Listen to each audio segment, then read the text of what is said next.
welcome. My name is Danielle, and today I have a very special guest with us. Her name is Amorita and she is a contributing writer in the upcoming book with Radhaa Publishing House, Stories of the Goddess Divine Feminine Frequency Keepers. And just to give you guys a little bit of insight onto what this book is about, it is a very powerful and inspiring book that celebrates the courage and determination of women who listen to their hearts and follow their inner knowing.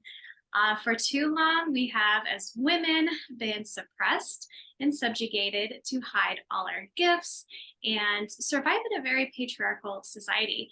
However, we are here to reclaim and bring that inner magic back and dive into and embrace our divine feminine energy. So this book showcases several of the archetypes of goddesses and offering a glimpse into a world where the divine feminine and masculine can work in harmony to create a better world and future for all. So I would love to welcome you, Amorita. You have a beautiful voice that you shared in this book with your frequency. And it's such an honor and pleasure to be here with you today. Yes, thank you for having me. I feel so grateful, so excited.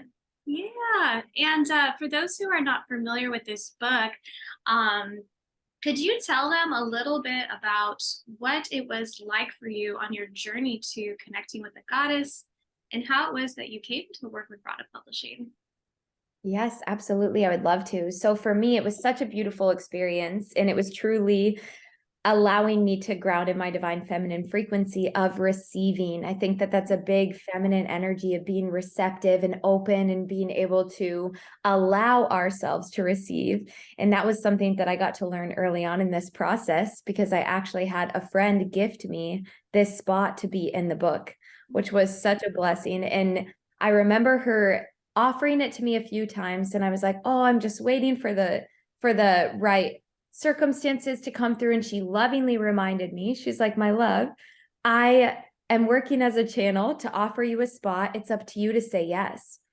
And I think that that is so beautiful, that how many times in our lives we may be presented with opportunities that we don't necessarily feel right about receiving, or we don't feel maybe even on some level that we're worthy. So it was such a beautiful starting point to be in this book with that energy of being able to receive, because in the past that was something that I would have not been able to do, just out of the strong independent woman. I can do everything on my own, but this was such a gift to be able to be a part of this work. And I remember seeing the cover and my highest self telling me, you're going to be in this book. You're going to be an author in this book. It was the moment I saw the cover, I knew. And then I read all of the information and I applied, and it just felt so in divine alignment. So I'm so grateful that it happened the way it did. But I think that's something that for me, right from the beginning, was again such a loving reminder of it's okay to receive. If someone is offering you an opportunity or something comes along that is in divine alignment and you're able to do it, it's up to us to be able to say yes. So it was a really powerful intro, even, of being a part of this incredible book. I'm very, very excited about it. Wow, says a lot about just stepping into working with the goddess archetypes too, because one of the biggest things is learning how to receive. So you were an example and stepped into that role and willingly opened up vulnerably, because writing essentially is a way of expression, and sometimes to put yourself out there it can be very challenging. So you are obviously ready for it, and here you are. I'm so grateful you took the call yourself, because it wouldn't have been the same without you. Yeah. Yes, absolutely. And I remember connecting with you and Radhaa on the call as well. We all hopped on a call together, and I could just feel how much love and intention had already been planted in this book, and the frequency, and that it was going to travel and find the hearts and souls that it needs to find. Because right now we're witnessing such a beautiful period on earth and such an incredible collective ascension, really, especially in regards to the divine feminine frequency being in harmony with the divine masculine frequency and really grounding heaven on earth. So I'm just honored to be a part of something so special, so transformative. Oh, I love what you just said, bridging that, making that bridge, because I talk a lot about that, and I really see that vision that you have as well. Could you share your thoughts on the role of the divine feminine, how it is creating a better world for all of us? Absolutely. Yes. So I feel that, as you kind of were explaining in the description of the book, women have been suppressed for a long time, especially when it comes to gifts and our intuition and trusting ourselves and having that deep inner knowing, just because of the way that we've been conditioned in this world and as a society. So I think the divine feminine for me personally is really this. She is the bridge. She is what births literally beings, human beings, from the spiritual realm into the physical realm.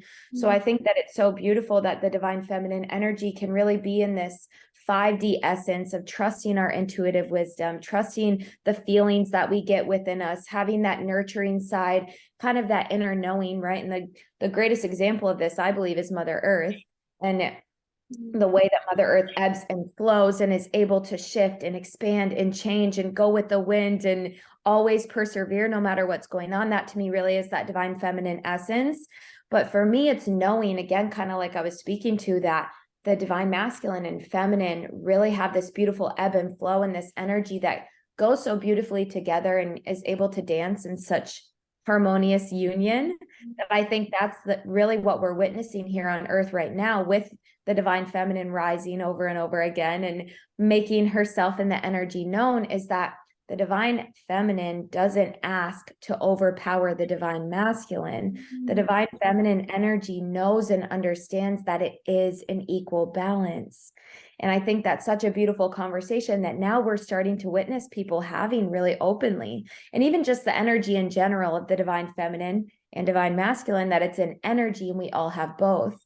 So if we can tap into that internal intuitive wisdom, kind of that more 5D essence and presence, and ground it on the earth, that's where we get to share and speak and really make a difference. Because if we're just feeling all these intuitive things and we're not making a difference, we aren't using our voices, we aren't writing, we aren't sharing our gifts, whatever our gifts are, every being, I believe, on earth has their own unique set of gifts.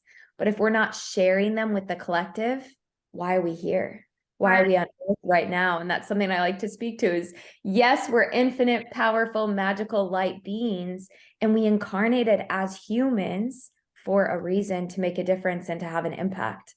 Right. Oh, you just speak so fluidly and beautifully. I just want to take a second to honor that, because being able to speak your truth, I mean, that is really the support and a cultivation to an aspect of the divine feminine, where we have been so suppressed that if that throat chakra is not open, it's good to work on it, and there's no judgment. It's, we all have to break through. So I just want to thank you for doing the inner work, because I can see it, so feel it, and hear it so clearly through your the way you speak. So absolutely gorgeous. And I just adore what you said and feel in my heart a deep resonance with that. And that's my personal take as well and belief.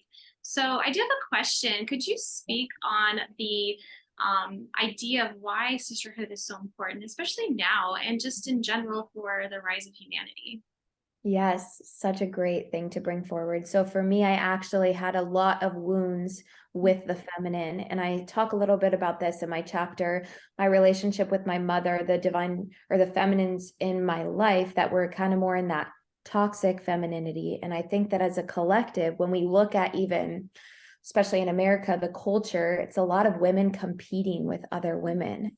And I think that that is a really big shift that we're seeing, and something I personally speak to. And it became not only a hashtag, but it became a strong presence in the Divine Feminine workshops that I hosted last year, was this Queens Build Queens era of being able to recognize, I'm a strong, beautiful, divine feminine in her power, and so are you. And together, when we come together and we each bring our unique gifts, we really have a stronger impact in the world. And that's what it's for, the ripple effect for the collective as a whole. So sisterhood is so important, because there has been a direct wedge in between a lot of women, and it's unfortunate. And it kind of blows my mind in some ways, because it's such a natural thing for women to be loving and nurturing, and again, feminine energy, right? Feminine energy to be nurturing, caring, loving to one another. So to see it come to this space, and I think we see this in the collective right now, of a lot of envy, a lot of comparison, these lower vibrational frequencies.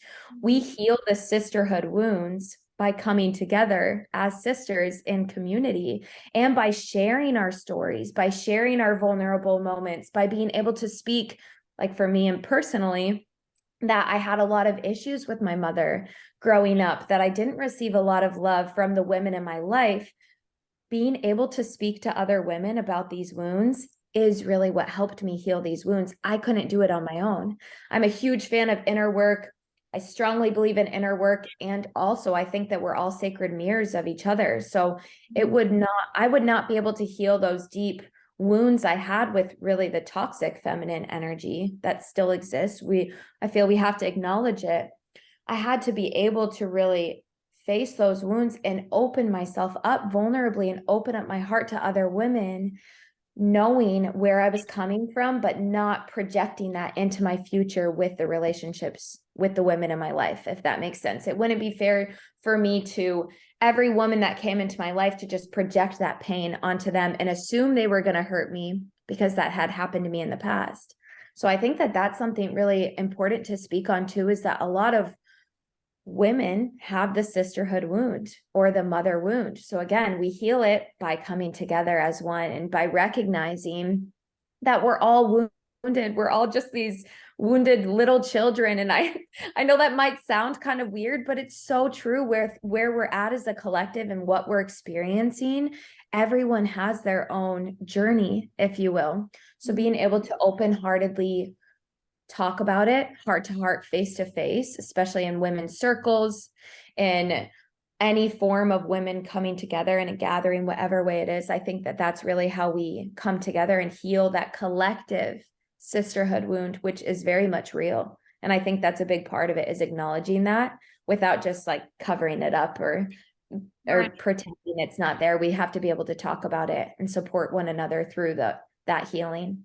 Yeah, absolutely. There was so much you said that I personally feel that's something I even have worked on myself. And I feel like it's so relatable. I feel like the more you open up and just you're authentic about your personal experiences, it definitely helps others shift and realize I'm not alone. Like, okay, other people are going through this.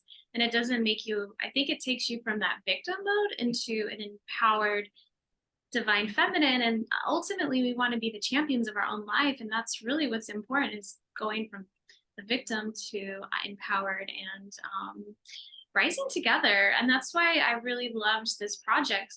And for you, what was it like working with Radhaa Publishing, and how did this help shape and even grow you into, because you're so deep. I mean, everyone I talk to, there's so much depth to each woman, and I love the unique responses that I get. However, I'd love to hear your take, because I feel like you probably did a lot of inner work even during the process. I just have this feeling. Yeah. Oh, yeah, definitely. I learned a lot about myself in the process. And I think, again, a big theme for me in the entire process of this book was being able to receive that energetic support, that love. I think that our writing especially is so vulnerable and personal, because it's literally us trying to eloquently and gracefully communicate our own experiences and our own story while being able to share openly and honestly. So for me, being able to be with this powerful group of women that I know each have their own unique story, they're each their own unique essence, it reminded me, just like you said earlier, that I'm never alone and that I could do it. Because my entire life, I would say, from childhood, I'm going to write a book someday. I'm going to write a book someday. I'm going to write, because I know that it's a part of my path in this journey. But being able to work on this in a collaborative way allowed me to feel so held, so supported, so unconditionally loved. I knew I wasn't alone. And even to be able to speak to other women during the process, specifically the one, like the beautiful soul that gifted me that spot, Jessica Louise Phillips, who's also an author in this. It was so beautiful on this journey that we were able to really confront a lot of things that we were experiencing internally throughout the process. A lot of things like imposter syndrome, not feeling good enough, not feeling like we deserve to be heard. Like, these were things that, to not only experience it and feel it during that process, but then to be able to openly and safely talk about it and lovingly share that, of shifting that narrative, because that's something that takes a lot of time. It's not just something that happens, right? It's not just, oh, I said I was going to write this chapter, I got a spot to write it, now I wrote it, it's all great. It was a big deep learning experience for me of knowing that my voice deserved to be heard, knowing that what I had to say deserved to be received. And I think too, for me, it was really trusting the process, that whatever was channeling through was what these readers need to hear. Because I think for me, and I remember saying this at the very beginning, and I loved this process of working all together, and you can attest to this too. I would say, I don't know how I'm going to do it in 3,000 words. Like, I don't know how I'm going to do it. I don't know how I'm going to get it all in there. I don't know how I could ever pick just one goddess. And I think just trusting throughout that process of hearing other women kind of share their own experience with their writing, and knowing and trusting that whatever was meant to come through would, it changed everything for me. Once I kind of let go of the perfectionism, or what do I need to write about? What aspect of my story do I need to share? It became about the readers, of what do they need to hear from me right now? What layer of my story? Because we're also multidimensional and we have these deep stories, right? So for me, it was really, what do I need to pass on? What do I need to share that is going to be most relevant and received right now? And through that, I got to receive as well. It was such a beautiful journey. I'm so grateful for the entire experience. Wow. Wow. See, guys, anyone can do it. And also, like, I feel like as a person that sees these connections with each one, because I've been doing these interviews, and I feel like I have a bird's eye view, and there's so much like there was so much alike. It's amazing, but we all speak and express in different and unique ways. And what I'm loving and seeing is that there was so much growth for each one of you. And there was also so much transition, because it's like the cycle, the death and rebirth, and we're constantly evolving. So I love how you pushed through that perfectionism and the imposter syndrome. I can't talk right now. Yes, I can. So much it wants to come out right now, and I can't, it's hard to grab the words. You have me highly excited.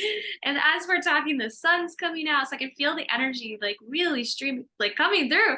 And so I'm just going to continue, because I feel like you have so much to say that's really important to be heard. So for those who are interested in writing, and maybe they never thought until they started seeing some of these Radhaa Publishing interviews, but I'm wondering, for those who have never written or submitted anything, whether it's directly for them in their own book or in a collaborative way, what advice would you give to someone looking to publish in a collaborative book?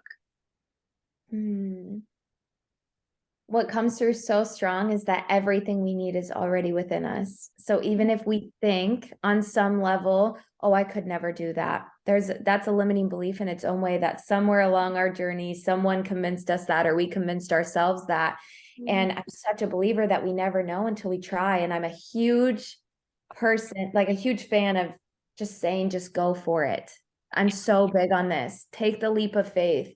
If not now, when? We never know until we just go for it. And I'm the type, I would always rather look back and say, wow, I can't believe I did that, than I wish I would have done that. Or I wonder what could have come from that if I would have just said yes. So I think journaling and meditation is a really great way for anyone to be able to tap into their own inner voice and find that form of expression. For me, through this experience, I recognized how important it was to be able to become a clear channel to bring through whatever it was that needed to come through. And it kind of takes the pressure off us too, when it's about the reader, when it's about the message that we're channeling, rather than saying, quote unquote, I'm not a good writer, I can't write. Anyone can write. I truly believe this. And we're also in the age of information and resources that we can speak into our phone and it will type it up for us. Most of us.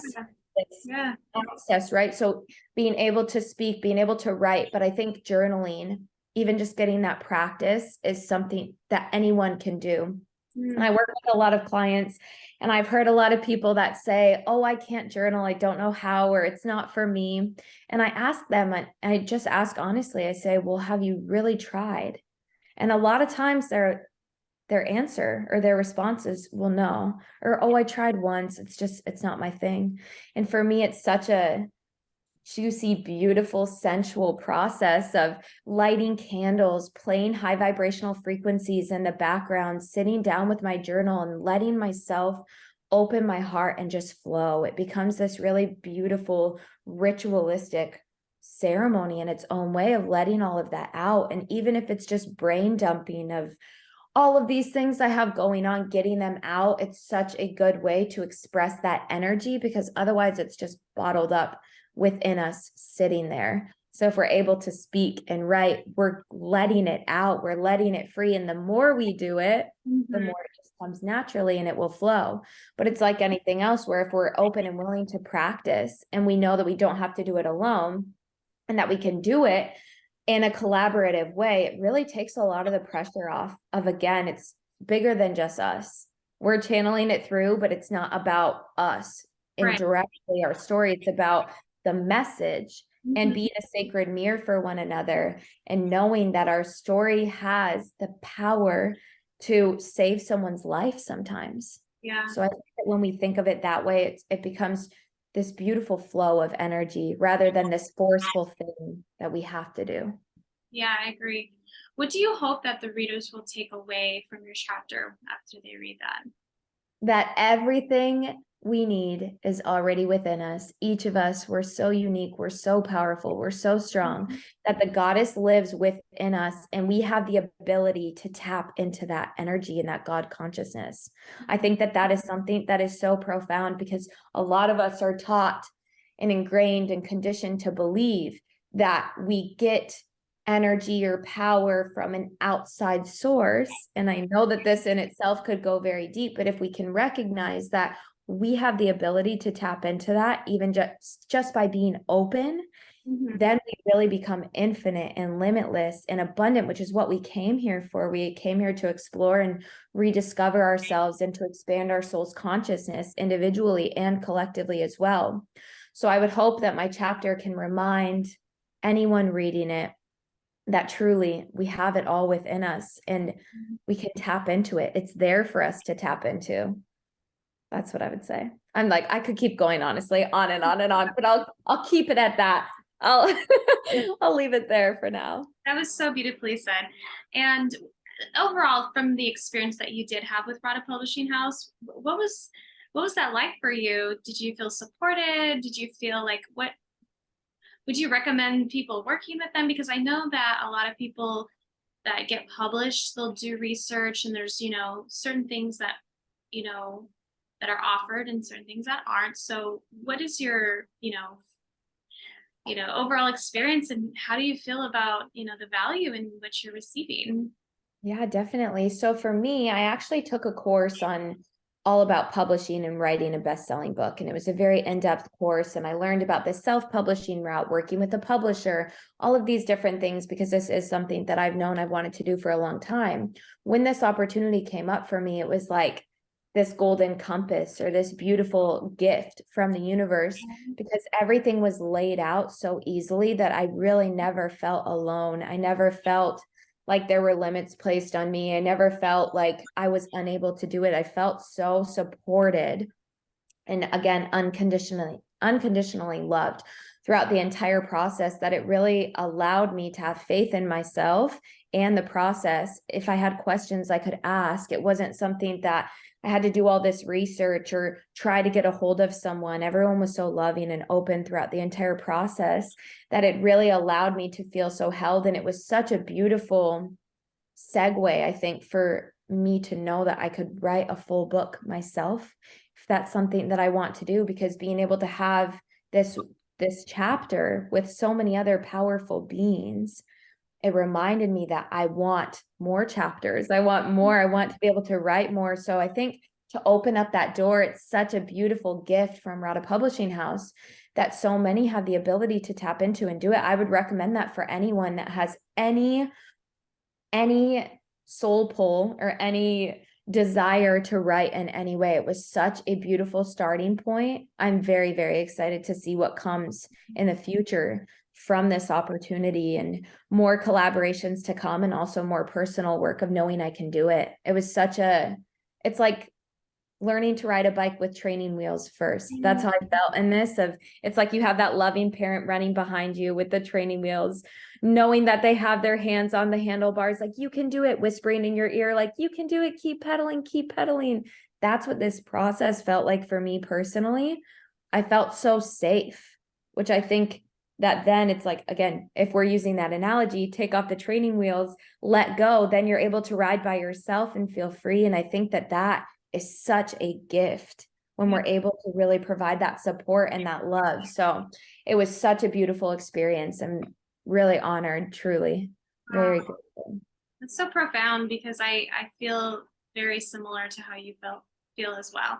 And I believe that collaborative books are a really great way to start out because like you said, you learn quite a bit and then you can, go after it and create your own book or multiple books. Who knows what there's the sky's the limit. So with that being said, where can we find you? Because now that we're coming, today's the 23rd, guys. So our pre-launch is today, and we'll be sure definitely to link all the information down below. But where can we find you if somebody is interested in working with you or wants to connect? Yes, so I do have a website. It's www.amoritaspurpose.com. And my handle on Instagram is also Amorita's Purpose. And then I do have a podcast. It's the Shrink Yourself podcast with Amorita as well. So just some different resources, but everything is listed on my website. I'll have a direct link for the book there as well so that people can get to it that way. Have it featured on there too. But yeah, even an Instagram DM goes a long way, I think, of just like getting a feel if we want to work with someone and getting to know them. So I'm open. Aw, well, that's wonderful. We'll be sure to link all the information down below. And I just want to thank you, Amorita. You're such a pleasure to be around. Your energy just like totally lifts the room. You have such a great presence about you. And just hearing you speak, I can listen to you for like hours. So thank you for being here today. And I want to send you much love, everyone. Until next time, check us out. We're on Amazon now.